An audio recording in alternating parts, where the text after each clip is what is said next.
Hello friend, नमस्कार। मेरे भोजपुरी देहाती गीत के चैनल पर आप सभी का स्वागत है। मैं आप लोगों के लिए मंगल कामना करती हूँ कि आप लोग स्वस्थ रहें, मस्त रहें, अपना ख्याल रखें। देखिए, बहुत एक प्यारा दर्द भरा कीर्तन है, आप लोग सुनिएगा। अच्छा लगे तो कमेंट में आप लोग ज़रूर बताइएगा और ढेर सारा प्यार दुलार दीजिएगा।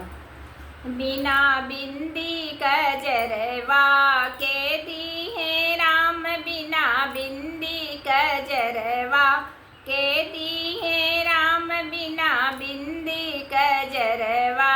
नैहर में सबके हुका करी है रही के, नैहर में सबके हुका करी है रही के।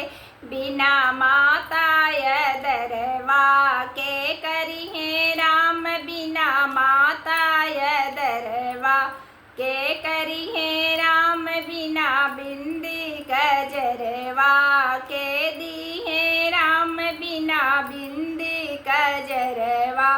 ससुरे में सबके हुका करी है रही के, ससुरे में सबके हुका करी है रही के। बिना सासू पर दवा के करी है राम, बिना सासू पर दवा के करी है राम, बिना बिंदी कजरवा के दी है राम, बिना बिंदी कजरवा। नैहर में सबके हुका करी है रही के, नैहर में सबके हुका करी है रही के।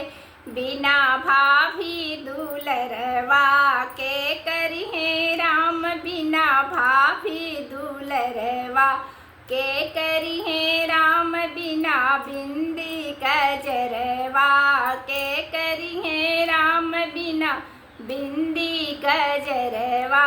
ससुरे में सबके हुका करी है रही के, ससुरे में सबके हुका करी है रही के।